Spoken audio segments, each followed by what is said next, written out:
In the unforgiving heart of the West, a wedding dress was meant to be a promise, not a shroud. For a young woman from New Orleans, it became a cage of lace and fear, leading her not to an altar, but to the dust at a stranger's feet. This isn't just a story of a runaway bride. It's the story of a desperate gamble, a reclusive man with a past as dangerous as the land itself, and a single storm-tossed night that would unearth a conspiracy, ignite a long-overdue reckoning, and prove that sometimes true love isn't found in a church, but forged in the crucible of survival just before the dawn. The sun over Redemption Gulch was a merciless hammer, beating down on the parched earth with a ferocity that made the air itself shimmer. It was a town carved from stubborn rock and desperate hope, a place where fortunes were sought and souls were often lost in the transaction. On this particular Tuesday in August of 1888, the town was witnessing a transaction of the highest order, the marriage of Annalise Dubois, to the man who owned nearly everything in sight, Mr. Augustus Thorne. Annalise felt the weight of every eye upon her, each gaze a physical pinprick against her skin. Her wedding dress, a magnificent creation of ivory silk and French lace, shipped all the way from St. Louis, was a masterpiece of suffocation. The corset cinched with vindictive tightness stole her breath, while the layers of fabric trapped the oppressive heat until she felt she was being poached alive. She was being paraded through the main street in an open carriage, a spectacle for the town Augustus owned. He sat beside her, a mountain of a man, in a tailored woolen suit that defied the heat. Augustus Thorne was not handsome, but he possessed an aura of brutal power that some might mistake for it. His face was a road map of hard-won victories, with a jaw that looked like it could crack granite, and eyes the color of a winter sky, cold and assessing. He wasn't holding her hand. He was possessing it, his grip a constant reminder that she was now and forever would be another one of his assets. "Smile, my dear," he murmured, his voice a low rumble that grated on her nerves. "Your people are celebrating you." His people, not hers. Her people were a world away in New Orleans, a world of soft rain, lush gardens, and the lingering scent of jasmine. A world her father had gambled away, leaving this marriage as the only currency to settle an impossible debt. Annalise tried to conjure a smile, but her lips felt like cracked porcelain. She looked out at the faces weather-beaten miners, tired-looking women in drab calico saloon girls with painted-on cheer, and saw no celebration. She saw curiosity, a touch of pity, but mostly the dull acceptance of people who knew better than to challenge the will of Augustus Thorne. The procession was headed for the new courthouse, Thorne's latest monument, to his own dominion, where a circuit judge he had personally selected, a man named Elias Vance, was waiting to legitimize the acquisition. But to get there, they had to pass the town's noisy, beating heart, the Sawmill. The shriek of the great circular saw, cutting through pine, was the town's anthem, a constant whining scream that spoke of progress and relentless industry. It sat at the edge of town, a sprawling complex of raw lumber sawdust mountains and belching smoke. It was the one significant enterprise in Redemption Gulch that Augustus Thorne did not own. It belonged to Caleb Donovan. Cal was a ghost in his own town, a man who kept to the woods and his work emerging only for supplies, his face perpetually set in a grim, unapproachable mask. The townsfolk whispered stories about him, that he'd been a war hero, a bounty hunter, a man who had seen too much and now wanted only to be left alone with the screaming of the saws. As her carriage drew level with the sawmill's entrance, The world began to tilt for Annalise. The relentless sun, the suffocating dress, the sheer crushing terror of her future, it all converged into a sickening vortex. The sharp, clean scent of cut pine from the mill filled her nostrils, a stark contrast to the cloying perfume on her wrists. The rhythmic shriek of the blade seemed to sync with the frantic pounding in her ears. Black spots bloomed in her vision, eclipsing the hard-edged buildings and leering faces. "Mr. Thorne," she whispered, her voice a thread of sound. "I feel unwell." He glanced at her, his expression not of concern but of profound annoyance. "Nonsense. It is merely nerves. Straighten your spine, Annalise. A Thorne bride does not falter." But her spine had no strength left. The world dissolved into a wash of blinding white light and shrieking noise, with a final desperate gulp for air that her corset refused to grant. Annalise Dubois pitched forward, sliding from the leather seat of the carriage and landing in a heap of ivory silk in the dusty street directly in front of the sawmill gates. A collective wasp went through the crowd. Thorne swore a low, vicious sound. He made to stand his movements heavy and angry, but before he could dismount, a figure emerged from the shadows of the mill. Caleb Donovan moved with a fluid economy that belied his size. He was tall and broad-shouldered, dressed in work-worn denim and a sweat-stained shirt, sawdust clinging to his dark hair and the stubble on his jaw. He didn't look at Thorne. He didn't look at the crowd. His eyes, a startlingly intense shade of blue, were fixed on the crumpled form on the ground. In 3 long strides, he was there, ignoring the outraged sputtering from Thorne. Cal knelt, and with an ease that spoke of immense strength, he gathered the unconscious bride into his arms. The gossamer veil fell back, revealing a face pale as alabaster framed by strands of dark chestnut hair that had escaped their pins. For a fleeting second, his gaze softened, a flicker of something unreadable in their depths. "Unhand her, Donovan," Thorne bellowed, finally finding his footing on the street. "That is my property you are touching." Cal's head lifted, and his cold, clear eyes met Thorne's. There was no fear in them, only a flat, dangerous calm. "She needs air and water," he said, his voice a low, steady baritone that cut through the noise.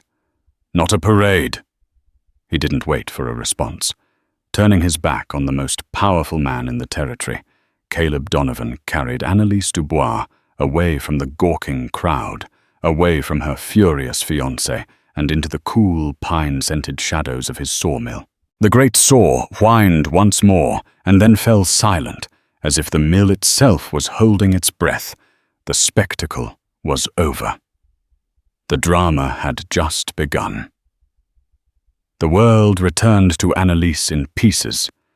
First came the scent, not dust and horse, but sharp pine, damp earth and wood smoke. Next came the sensation of softness beneath her head, and the gentle weight of a rough wool blanket over her. Finally, sound the crackle of a fire and the steady rhythmic drumming of rain on a roof. Her eyes fluttered open. She wasn't in the dusty street. She was in a cabin, rustic and spare, but meticulously clean. The walls were unadorned logs. The floor was simple plank wood, and the furniture was hand-carved and sturdy. A fire blazed in a stone hearth, casting a warm, dancing glow over the room. She was lying on a simple bed, and her head was propped on what felt like a folded coat. And the dress was gone. Panic, cold and sharp, lanced through her. She sat up abruptly, clutching the coarse blanket to her chest. She was wearing her chemise and petticoats, the suffocating layers of her public humiliation stripped away. The corset was gone. She could breathe. truly, deeply breathe for the first time all day. A figure shifted in the corner of her vision, and she flinched. Caleb Donovan sat in a wooden chair by the fire, sharpening a knife with a whetstone.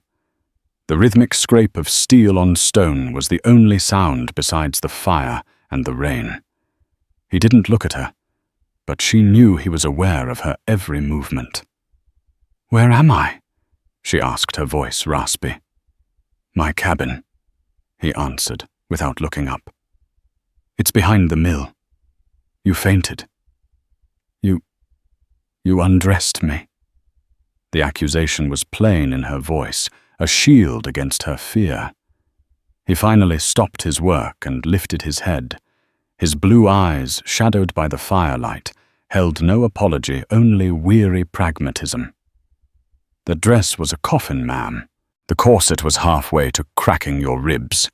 It was either get you out of it or watch you expire. I chose the former." He gestured with the knife towards a wooden bucket near the bed. "There's water. You should have drink." Warily, she reached for the dipper and drank. The water was cold and clean, tasting of the deep earth.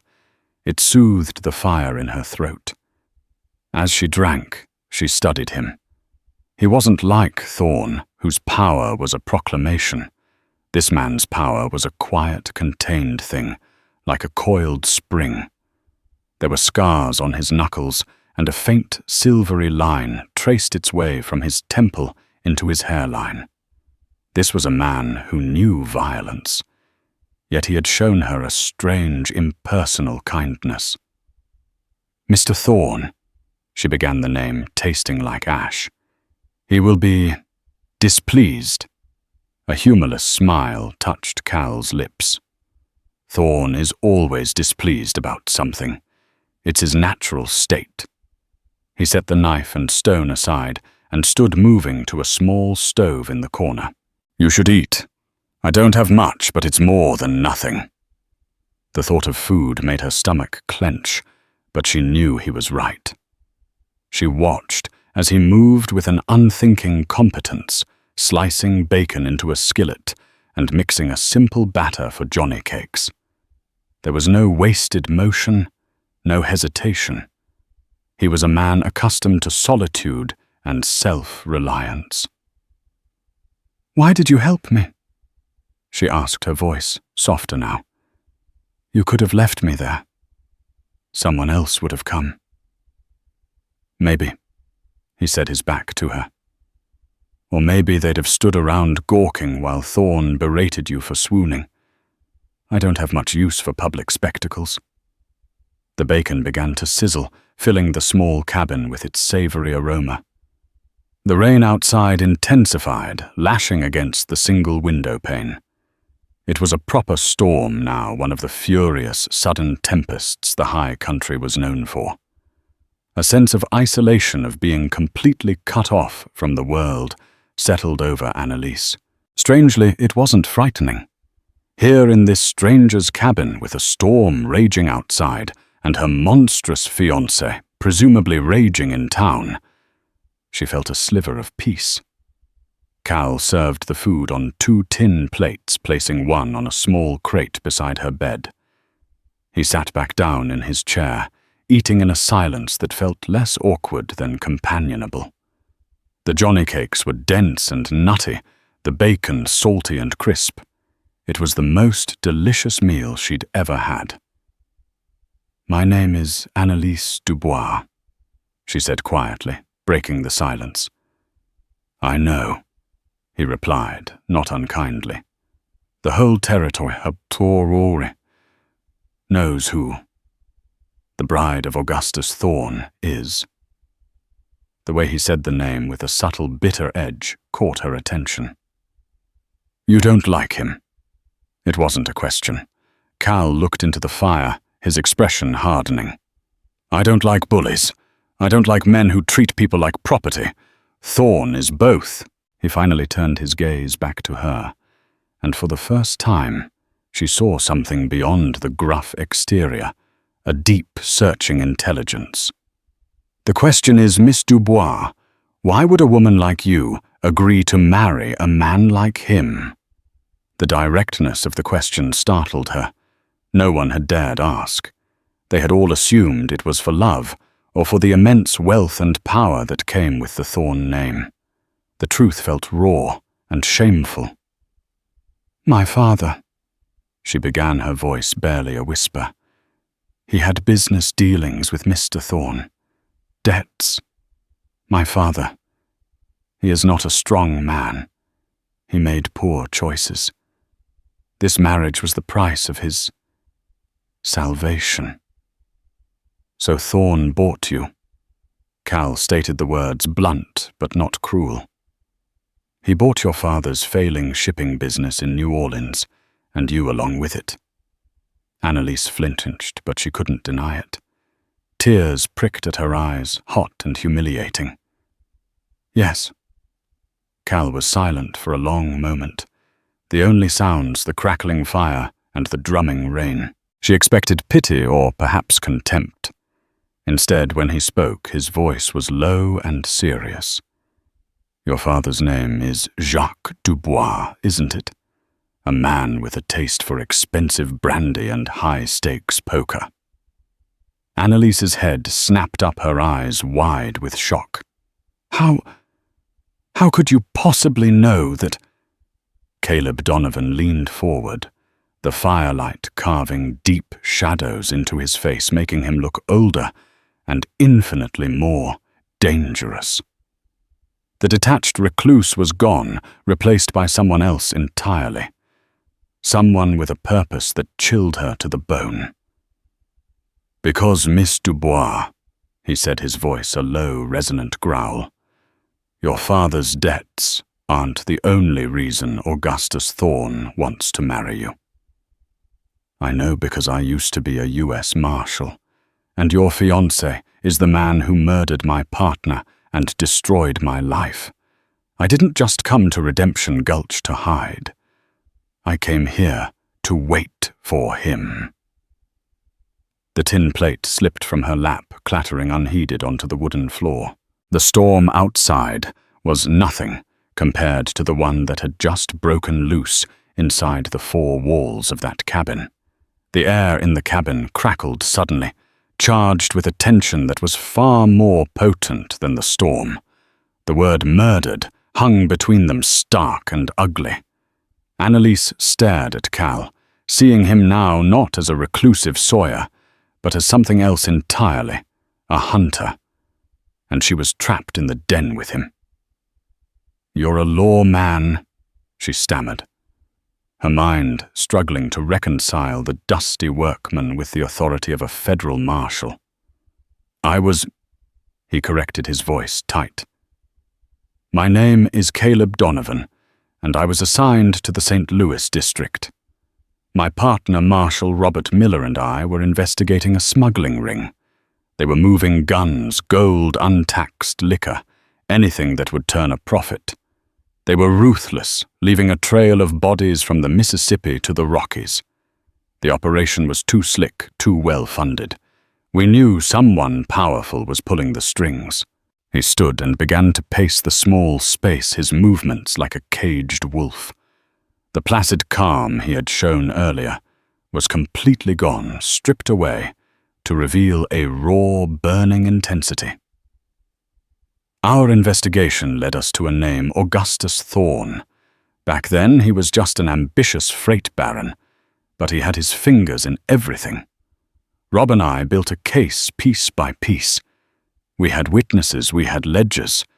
We were close. Too close." He stopped at the window, staring out into the rain-swept darkness, as if seeing a ghost. "We were supposed to meet an informant in a town called Jasper's Creek. It was a setup. They were waiting for us, ambushed us in a narrow canyon. Robert Miller was a good man, had a wife, 2 daughters back in Jefferson City. He died in my arms." Annalise felt a chill that had nothing to do with the weather. She could almost see it, the flash of gunfire in the dark, the scent of blood and betrayal. "They shot me twice. Cal continued, his hand subconsciously going to his side. Left me for dead. But I crawled out of that canyon. By the time I made it to a doctor, Thorne had already used his influence. The official report said Marshal Miller and I were ambushed by raiding Apache. Our witnesses had either vanished or changed their stories. The ledgers were gone. Thorne had a judge in his pocket who closed the case. His voice was laced with a bitterness so profound it was terrifying. He didn't just kill my partner. He erased him. He erased me. He turned to face her, his blue eyes blazing with a fire that had been banked for years. I couldn't go back. To the marshals, I was either dead or a disgraced failure. Thorne had eyes everywhere. So I disappeared. I changed my name for a while, worked odd jobs, drifted west. I heard Thorne was building an empire out here in Redemption Gulch. So I came here. Took my real name back as an act of defiance. I bought the Sawmill. I started watching and waiting. Waiting for a chance to find new evidence, to find one man who wasn't too scared to talk, to find a way to finish what Rob and I started. Annalise's mind was reeling. Her marriage wasn't just a business transaction. It was a move in a deadly game she never knew she was a part of. "My father," she said, the pieces clicking into place with sickening clarity. "What does he have to do with this? Your father, Jacques Dubois," Cal said, his tone softening slightly, was one of Thorne's associates in New Orleans. He wasn't a killer, not like Thorne, but he ran the shipping side. He falsified manifests, moved illicit cargo on his boats. That's how he racked up his debts, not just from poker, but from Thorne, who bled him dry and held his criminal activities over his head. Jacques knew things. Things that could corroborate the original case against Thorne. He walked back to the hearth and picked up a poker, jabbing at the logs until a shower of sparks flew up the chimney. "Thorne isn't just marrying you to get his hands on the shipping contracts legally, Miss Dubois. He's marrying you to silence your family forever. Once you're his wife, you're his property. Your father is his father-in-law. Any move Jacques might make against him would be a move against his own daughter's husband. It's a cage for both of you, and I'd be willing to bet that once you're safely married and he has what he wants, your father is likely to have a tragic accident." The blood drained from Annalise's face. The fainting spell, which had felt like a moment of weakness, now seemed like an act of divine intervention, a desperate subconscious flight for her life. She had been running not just from an unwanted marriage, but from a murderer. I had no idea," she whispered, her hands trembling. "My father told me it was just debt." "That Thorne was a hard man, but an honorable one." "Thorne is a snake," Cal countered, "and he's been charming people his entire life, right before he strikes." He looked at her, then truly looked at her, and the hard mask of the hunter softened into something else. He saw not the pristine bride of Augustus Thorne, but a terrified young woman trapped in a nightmare. The faint, was that planned? She shook her head, tears welling again. No, it was the heat, the fear, everything. I felt like I was dying, and I suppose in a way I was. He came and knelt before her, taking the cold, empty tin plate from the floor. His movements were slow, gentle. "Well, you're not dying tonight." His gaze was steady, holding hers. In his eyes, she saw not only the grim determination of a lawman, but also a deep-buried well of empathy. He had lost everything to the man she was supposed to marry. They were connected by a shared enemy. "He'll be looking for me," she said, her voice shaking. "His men, they will tear this valley apart." "Let them," Cal said with a grim confidence that was strangely reassuring. "They'll check the town, the roads, the boarding house. My cabin, it's not on any map. The path is hidden. The storm will wash away any tracks. We are safe for now." For now. The words hung in the air. As the lamplight flickered and the rain beat its relentless rhythm on the roof, Annalise looked at the man before her. Just hours ago, he was a stranger, a gruff phantom from the edge of town. Now, he was the only thing standing between her and a man who was not just a controlling brute, but a cold-blooded killer. The terror she had felt all day was slowly, inexplicably, being replaced by something else, a fragile, flickering flame of hope. And in the heart of that flame was the startling realization that she wasn't alone in the dark anymore. She was with the one man in the world who wanted Augustus Thorne to fall as much as she did. The storm raged for hours. A wild symphony of wind and water that sealed the cabin off from the world. Inside, the fire burned low, and the initial shock gave way to a strange, intense quietude. The roles had been shattered. He was no longer just her rescuer, and she was no longer the helpless bride. They were allies bound by the shadow of a common enemy. "You said you were waiting," Annalise said, her voice a low murmur in the firelit gloom. She had wrapped the wool blanket around her shoulders like a cloak, a small fortress against the cold and the fear. "Waiting for evidence? Did you find any?" Cal nodded slowly. He rose and walked to a heavy wooden chest that sat at the foot of his bed. Unlatching it, he lifted the lid. Inside, among a few spare clothes and personal effects, was a leather-bound satchel. He brought it to the simple table and opened it. "It's taken me 3 years," he said, pulling out a stack of papers. "Thorne is arrogant, but he's not stupid. He doesn't keep records of his illegal work. But the men who work for him do. They get greedy. They get resentful. They think a little insurance might be useful someday." He spread the documents on the table. There were shipping manifests with forged signatures, a pay ledger for a gang of enforcers led by a man named Finn the Vulture O'Malley, and sworn affidavits from 2 men who had later turned up dead, their demises ruled as mining accidents. "It's a start," Cal said, tapping a finger on a particular page. "This ledger proves Thorne was paying O'Malley's gang at the same time a series of unfortunate events befell his business rivals. It's circumstantial, but it's strong.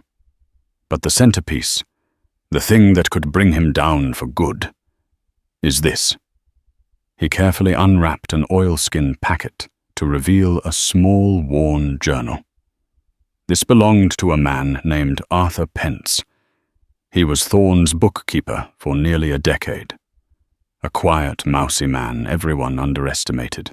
Pence saw everything. He knew he was complicit, and it ate at him.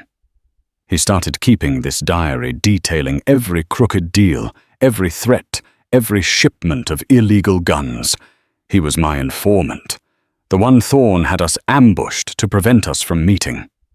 Annalise leaned forward, her eyes wide. "So this is the proof. This is the motive," Cal corrected grimly. "Pence mailed this to a post office box in St. Louis the day before he was killed. A random robbery, the local sheriff called it. I retrieved it after I recovered. This journal proves Thorne had a reason to want me and Robert Miller dead. It connects him directly to the crimes we were investigating. But a dead man's diary isn't enough to convict a man as powerful as Thorne in a court he controls. I need something more. I need a living witness." His gaze fell upon her, and the unspoken implication was terrifyingly clear. Me, Annalise whispered. You think I can be that witness? You are the daughter of Jacques Dubois, Cal affirmed. You can testify to the nature of your father's relationship with Thorne. You can testify that this marriage was arranged under duress to secure your family's silence. Your testimony, combined with Pence's journal and these ledgers, it might just be enough to get the territorial governor to send in impartial marshals. It might be enough to get Thorne out of Redemption Gulch and into a federal court. The weight of his words settled on her. He was asking her to do more than just run. He was asking her to fight, to stand up in a courtroom and point her finger at the most dangerous man she had ever known. The thought made her tremble, but it also ignited a spark of defiance within her. She was tired of being a pawn. "What's your plan?" she asked, her voice firmer now. A flicker of respect, of admiration entered his eyes. He had expected fear, and he found steel. "The dawn," he said. "When it comes, Thorne's search will intensify. He'll believe I've helped you escape. His men will be looking for 2 people heading for the pass. They won't be looking for 1. 1, you," he said.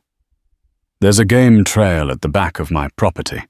It's steep and treacherous, but it leads over the ridge to the old mission road. A stagecoach passes that way on Wednesday mornings, heading north to Cheyenne. If you leave an hour before sunrise, you can make it." "And you?" she asked, a knot tightening in her chest. "What about you?" "I'm staying," he said, his jaw set. "I'll create a diversion. Lead them on a chase south towards the Badlands. Give you the time you need to get away clean. Once you're in Cheyenne, you go to the U.S. Marshal's office. You ask for Marshal James Abernathy. Tell him Caleb Donovan sent you. Tell him everything." It was a solid plan, a sacrificial plan. He was offering her freedom at the potential cost of his own life. Annalise looked at him, at the tired lines around his eyes, the grim set of his mouth, and she saw the years of pain, of loss, of waiting for a justice that might never come. And in that moment, something shifted within her. It wasn't just gratitude or a sense of alliance. It was a profound, aching connection to this broken, resolute man. "No," she said softly. Cal looked up, startled. "No, I'm not leaving you," she stated, her voice unwavering. "I will not run and hide while you face him alone. You said it yourself. The diary isn't enough without a witness. And what good is a witness if the only man who knows where the evidence is hidden ends up dead in the Badlands?" She stood up and walked to his side, her bare feet silent on the plank floor. She looked down at the documents spread on the table, the architecture of Augustus Thorne's evil. "You have waited 3 years for a chance," she said, her gaze locking with his. "You said my arrival was a catalyst." "Well, let's not waste it.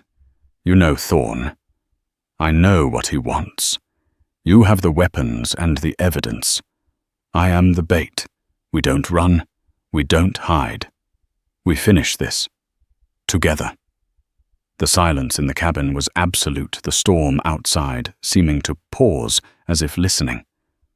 Caleb Donovan stared at her, his expression a mixture of disbelief and awe. He had seen her as a victim, a complication, and then a potential asset. He had never imagined she would be his partner. He had spent years alone nursing his righteous quest for vengeance, and this woman, whom he had known for less than a day, was showing him a courage he thought had died with Robert Miller. A slow smile, the first genuine smile Annalise had ever seen from him, spread across his face, transforming his harsh features. "Together." He repeated the word, tasting new and full of possibility. As dawn approached, they weren't just a lawman and a witness anymore. The bond between them had been forged in the crucible of shared peril and mutual resolve. The love that was found before dawn wasn't the soft, sweet romance of poetry. It was a fierce, formidable thing born of respect and desperation, a warrior's love ready for the battle that the rising sun would bring. The first light of dawn was a pearly grey filtering through the pines and casting long skeletal shadows across the damp earth. The storm had broken, leaving behind a world washed clean and deceptively peaceful. The cabin was a hive of quiet, focused energy. The time for revelations was over. The time for action was at hand. They were no longer a lawman and a victim, but a council of war. Your plan to lead them on a chase is good. Annalise began, her voice steady as she poured them both coffee. The woman who had fainted in a silken dress was gone, replaced by someone with eyes that were sharp and analytical. But it underestimates Thorne's vanity. He won't just want me back, Cal. He will want me to be seen wanting to come back. He will need to humiliate you and reclaim me in the most public way possible. His ego is a weapon, and we should aim our first shot directly at it. Cal stopped loading shells into his Winchester, looking at her with new respect. He had seen her as brave, but now he saw she was also shrewd. What are you proposing? Don't just lead them on a chase. Let them believe they're cornering you. Let a rumor slip into town that you're holding me hostage at the sawmill, that you're a madman who has kidnapped Thorne's bride. He won't be able to resist a public showdown. He won't send his men to finish it. He will come himself to play the part of the rescuer. He needs the town to see him as the hero of the story. Cal's lips curved into a grim smile. Use his own pride as the bait. I like it. He unrolled a worn schematic of the sawmill on the table, a drawing he'd made years ago. If he comes to the mill, he's walking into my world. He began to point with the tip of a knife. The main floor is a kill box, but there are catwalks, a log chute here, a steam tunnel here for the engine. We can turn the whole building into one giant trap. For the next hour they planned. It was a partnership forged in desperation. Annalise, with her intimate understanding of Thorne's psyche, dictated the strategy. Cal, with his tactical knowledge and mastery of the terrain, designed the mechanics of the ambush. They moved to the mill as the mist was still thick on the ground. The cavernous space was cold and silent, a sleeping giant. The air was heavy with the scent of pine and grease, the scent of Cal's solitary life, now about to become a battlefield. Annalise, clad in a pair of his oversized denim trousers and a flannel shirt held at the waist with a piece of rope, felt a strange sense of belonging. The delicate woman from New Orleans was a ghost. The person here now was someone new, someone being forged in real time. We start here, Cal said, pointing to a chute used to slide logs from the upper level. He handed her a length of heavy rope. We're going to rig this stack of timbers above the chute. A single tripwire across the main entrance will send them down. Annalise's hands, accustomed to embroidery needles and piano keys, were clumsy at first with the rough rope, but she watched Cal's sure, deft movements and learned quickly. She pulled, she lifted, she secured knots until her palms were raw, a fierce determination overriding her fatigue. She was not just helping, she was building her own defense. Next they moved to a catwalk high above the main floor. Cal loosened the bolts on a section of the walkway, leaving just enough to hold its weight. If one of them follows you up here, a good hard kick should send them for a ride. He explained, his voice a low rumble. He saw the grit in her face, the way she looked at the dangerous drop, without flinching, and a profound sense of admiration filled him. She was more than just a survivor. She was a fighter. He led her to the heart of the mill, the massive, silent, circular saw. He placed her hand on the huge iron lever that engaged the drive belt. "This is the last resort," he said, his voice deadly serious. "Everything in this mill is powered by the steam engine. This lever connects that power to this blade. It takes a moment to get up to speed, but once it's moving, it won't stop for anything." "Do you understand?" Annalise looked from the gleaming teeth of the saw to the heavy lever, then back to his intense blue eyes. She nodded, her throat tight. "I understand." She picked up a heavy discarded wrench from the platform, its weight feeling solid and real in her hand. This would be her weapon. "All right," Cal said, taking one last look around their fortified arena. "I'm going to lay a false trail south, then double back and let one of O'Malley's scouts discover me near the edge of the property. I'll make sure the story he carries back to Thorn is the one you wrote the desperate kidnapper holed up with the bride." He placed his hand on her shoulder, his touch warm and reassuring. "This is the most dangerous part, Annalise. The waiting." She met his gaze, her own resolve a mirror of his. "Let them come." He gave a curt, approving nod. Then, like a phantom, he slipped out of a side door and vanished into the woods. Annalise was alone. The silence she had craved was now a suffocating presence. The mill groaned and settled around her, every creak of the wood, every drip of water from the eaves amplified into a threat. She dragged a heavy beam of timber and braced it against the main doors, her heart pounding a frantic rhythm against her ribs. She climbed to the cutting platform, her designated perch, and waited. Time stretched and warped. Minutes felt like hours. She clutched the wrench, its cold steel a talisman, against the fear that gnawed at the edges of her mind. She thought of her father, a weak man, who had sold her to save himself, and felt a surge of bitter anger. She thought of Thorn, of his cold, possessive grip, and her anger hardened into cold resolve. And she thought of Kiss, the lone, wounded wolf who had offered her a chance not just to run, but to fight back. Her fear did not vanish, but it found its place behind a wall of pure, unyielding defiance. A distant shout from the woods shattered the silence. A single gunshot followed, echoing through the valley. It had begun. An hour later, which felt like a lifetime, she heard them.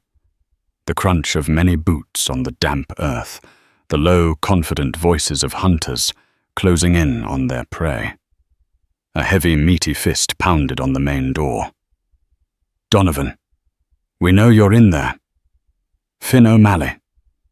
Thorn wants the girl. Send her out now, and he might let you live to see a hangman." Annalise flattened herself against the housing of the grate, saw her breath held tight in her chest. She remained silent, just as they had planned. The taunts continued for a few minutes, then stopped. She heard O'Malley give an order. Then came the rhythmic, heavy thud of a battering ram against the door. The beam she'd placed groaned in protest. The wood of the door splintered. On the third impact, the doors burst inward with a crash, flying off their hinges, Finn the vulture. O'Malley was the first one through, a tall, stooping man with a cruel, predatory face. Two of his thugs followed, close behind, their pistols drawn. "Well, well," O'Malley sneered, his eyes scanning the vast, shadowed interior. "Looks like the rat's cage is bigger than we thought. Find the girl Thorn wants her unharmed, the man you can kill on sight." As his men fanned out, their boots crunching on the sawdust-covered floor, another figure filled the shattered doorway. Augustus Thorn. He was not dressed for a wedding now, but for a hunt, clad in expensive leather and carrying a silver-inlaid revolver. His face was a mask of cold fury, his eyes sweeping the mill, searching for his prize. "Find her!" he roared, his voice echoing in the huge space. This was her cue. Annalise took a deep, steadying breath and rose to her full height on the platform.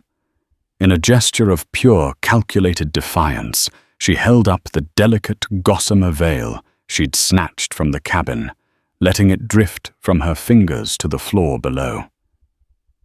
"I believe you're looking for me, Mr. Thorne," she called out, her voice ringing with a clarity and strength that surprised even herself. Thorne's head snapped up. When he saw her not cowering but standing tall and proud, a dark, possessive smile twisted his lips. "Annalise, my foolish, wayward bride, did you truly think this lumberjack could protect you? Did you think you could escape what you are?" "You belong to me. I belong to no one," she retorted, her voice dripping with contempt. "Least of all to a coward who murders his partners and buys his wives like cattle. Mr. Donovan showed me what a real man is. It's a concept you will never understand." The insult hit its mark. Thorne's face contorted, the mask of civility falling away to reveal the raw, incandescent rage beneath. "O'Malley, get her. I'll deal with her myself." As O'Malley and his men charged forward, they crossed the invisible line. Annalise heard a sharp twang from near the entrance. High above, the tripwire released its hold, and with a thunderous roar, a cascade of heavy timbers tumbled down the log chute, crashing onto the floor where O'Malley's men had been a second before. One man screamed as his leg was crushed. The other was knocked senseless. From a high beam in the rafters, Cal dropped to the floor, landing with a cat-like grace, his Winchester already at his shoulder. "Stay away from her, Thorne," he commanded. Gunfire erupted. The mill became a cacophony of roaring guns, ricocheting bullets and splintering wood. Annalise dropped to the platform floor, crawling behind a stack of planks as bullets chewed the air around her. Cal, using the labyrinthine machinery as his shield, became a ghost firing from one shadow, then disappearing only to reappear in another. O'Malley, a veteran of countless brutal fights, recovered quickly.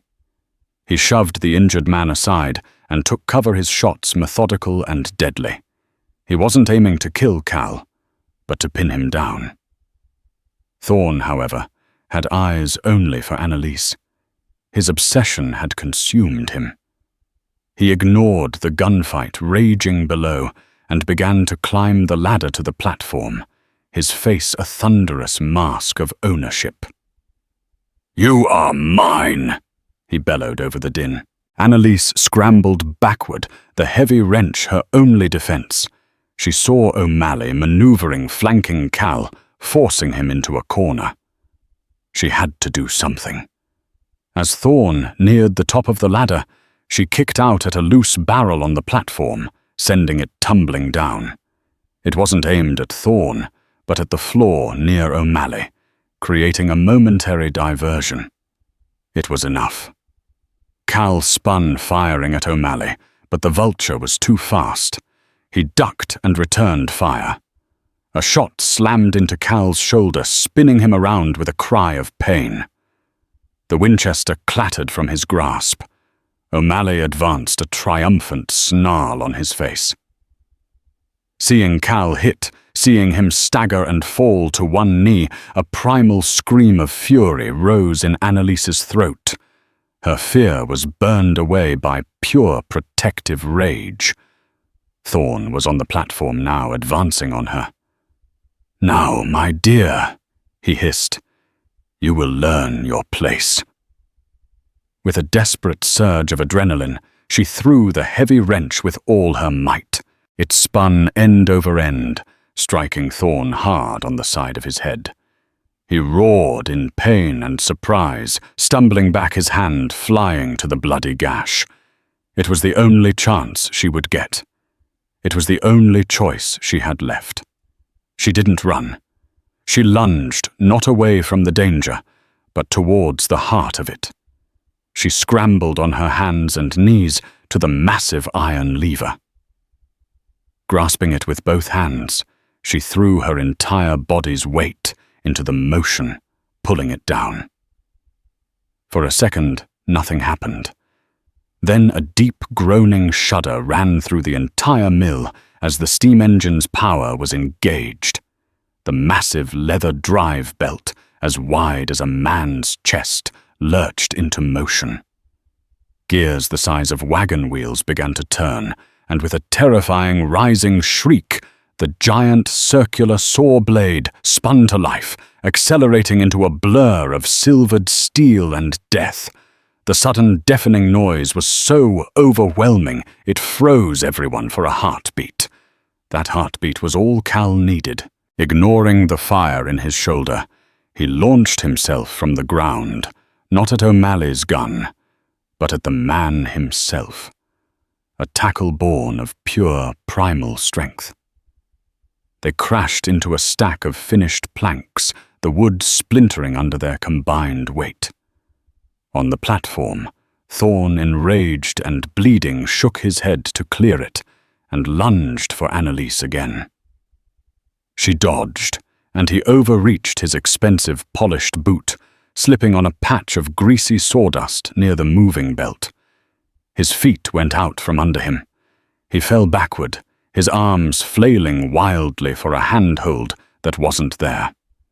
He landed hard on the wide, moving drive belt. For a horrific, surreal moment, he was simply carried along like a log. His eyes were wide with a terror that transcended his rage. He opened his mouth to scream, but his cry of pure animal fear was swallowed by the shriek of the machinery as the belt fed him inexorably towards the spinning gears of the main drive shaft. There was a final ghastly, grinding crunch of metal and bone, and then silence. The belt moved on, now empty. Shaking uncontrollably, Annalise slammed the lever back into its resting position. The shrieking whine of the saw slowly descended the scale, the great blade spinning to a final, shuddering stop. Below Cal stood over the unconscious form of Finn O'Malley, breathing heavily, his left arm hanging useless and slick with blood.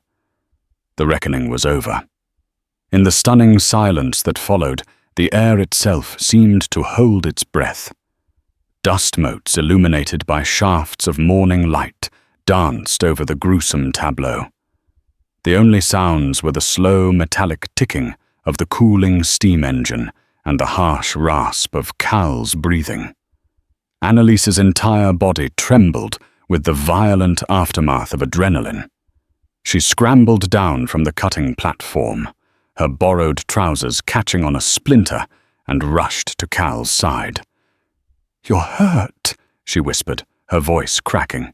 The dark stain on his flannel shirt was spreading. With shaking hands, she tore a long strip from the hem of the shirt and pressed it firmly against his shoulder, wound her touch both urgent and gentle. "It's over, Annalise," he grunted, his face pale, but his eyes clear and fixed on her. "We did it." They had. The reign of Augustus Thorne had ended not with a judge's gavel, but in the greasy, indifferent gears of the very industry he sought to dominate. After binding the unconscious Finn O'Malley and his 2 stunned, compliant thugs with lengths of rope, they faced the town. The walk from the sawmill to the sheriff's office was a spectacle of its own. Cal leaned on Annalise, his bigger frame supported by her surprising strength. She was no longer the fainting saint in ivory silk.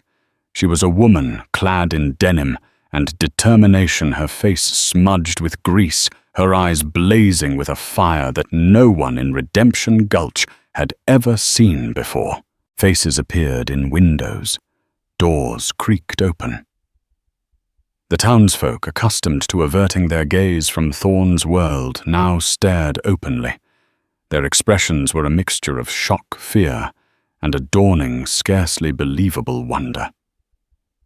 Sheriff Brody, a man whose spine had long ago been replaced by Thorn's gold, was at his desk nursing a cup of coffee. He looked up as they entered, his jaw dropping. He saw the blood on Cal, the grim set of Annalise's jaw, and the oilskin packet Cal slammed onto his desk. "Thorn is dead," Cal stated, his voice leaving no room for argument. "He had an accident at the mill." "These men," he gestured with his good arm towards the door, where O'Malley was beginning to stir, "are his accomplices in a long list of crimes. That journal belonged to Arthur Pence. It's his dying declaration, and Miss Dubois is a living witness to Thorn's coercion and conspiracy." Cal leaned forward, his eyes boring into the sheriff's. "The town knows Thorn is gone. The only question now, Brody, is whether you're the man who helps us clean up this town, or the man who gets swept out with the rest of his trash. Your choice." Sheriff Brody swallowed hard, his eyes darting from Cal's unforgiving face to Annalise's steady gaze, and then to the damning evidence on his desk. He was a weather vane in a hurricane, and the wind had just changed direction. With a trembling hand, he reached for his telegraph key. The arrival of 2 stern-faced territorial marshals from Cheyenne 3 days later cemented the new reality. Redemption Gulch, a town held captive by fear, began to exhale. The marshals, working from Pence's journal and Cal's meticulous notes, dismantled Thorn's empire with cold efficiency. His pet judge Elias Vance was arrested. His thugs were shipped off in chains. The town charter, which Thorn had manipulated to his own benefit, was declared void pending new elections. During this time, Cal recovered in his cabin, and Annalise became his shadow. The town doctor, a man named Elias Vance, had tended to his wound, declaring him lucky the bullet had passed clean through. Annalise changed his bandages, cooked nourishing stews, and read to him from the single worn volume of Shakespeare she found in his trunk. In the quiet hours they talked. He spoke of Robert Miller, of the family he'd left behind, and his long-held plan to see that they received restitution from Thorn's seized assets. She spoke of a suffocating life in New Orleans, and of a quiet, buried dream of being a teacher, a dream her father's debts had seemingly extinguished. The cabin, once a lonely outpost, became a sanctuary of shared histories and tentative futures. The silence between them was no longer born of caution, but of comfort. One morning, nearly 2 weeks after the showdown, Annalise stood on the porch watching the valley awaken. The air was crisp, the sky a brilliant cloudless blue. The shriek of the saw had been blessedly absent, a silence that felt like peace. Cal joined her, his arm now in a neat sling. "The stage leaves for Cheyenne this afternoon," he said, his voice quiet. He didn't look at her, his gaze fixed on the distant mountains. "You could be on it. You're free now, Annalise. Truly free. You can go back to New Orleans. You can go anywhere." It was the ultimate kindness, the ultimate test. He was offering her the world, even if it meant he would be left with only his quiet cabin again. She turned to face him, a soft, knowing smile touching her lips. She looked at the strong, kind face of the man who had seen her not as property but as a partner. She looked at the sturdy cabin, at the tall pines that stood like sentinels. "I know," she said. "It's a funny thing, Cal.